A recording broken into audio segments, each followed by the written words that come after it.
మీరు అందరు చూసారు. ట్యాంక్ బండు నీళ్లు కొబ్బరి నీళ్ళు లాకుంటాయి, ఇట్లా ముంచుకొని అట్లా తాగొచ్చు అన్నాడు. నేను ఈడ ఉన్న మిత్రులు అడుగుతున్న, జర్ర అట్లా రోడ్డు దాటితే ట్యాంక్ బండే. తాగుడు సంగతి దేవుడు ఎరుగు, వాసన చూసే పరిస్థితి ఉందా? 10 ఏళ్ళ ఆయన పరిపాలనలో మురికి కూపంగా ట్యాంక్ బండును మార్చిన చరిత్ర ఆనాటి ముఖ్యమంత్రిది. ఇట్లాంటి అబద్ధాలతో కాలం గడిపిండు. ఓల్డ్ సిటీని అన్నాడు ఇస్తాంబుల్ చేస్తాని. ఇస్తాంబుల్ కాదు కదా, ఆడున్న ట్రాఫిక్ జాములు కానీ చార్మినార్ చుట్టూతో తిరగలేని పరిస్థితి ఈ 10 సంవత్సరాలలో వచ్చింది. వర్షం వస్తే వరద నీళ్లు హైదరాబాద్ రోడ్ల మీద వరదలై పారుతున్నాయి తప్ప కనీసం మేము నిర్మించిన నగరంలో మురికి కాలువలు కూడా ఆనాటి ముఖ్యమంత్రి గారు, ఆనాటి మున్సిపల్ శాఖ మంత్రి గారు ఈరోజు గొప్పలు చెప్పుకుంటున్నారు, కానీ కనీసం డ్రైనేజీ కాలువలు కూడా తవ్వే ప్రయత్నం చేయలే.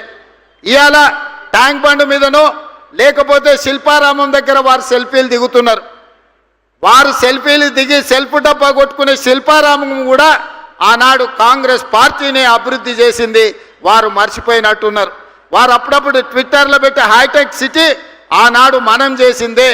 ఈ ట్యాంక్ బండ్ ఏదో ఆయననే నిర్మించినట్టు, వాళ్ళ తాతగారు బుద్ధుడి విగ్రహం పెట్టినట్టు ఇవాళ ఆ ఫోటోలను చూపించి మేము నిర్మించినమని అబద్ధాలు చెప్పుకునే పరిస్థితి.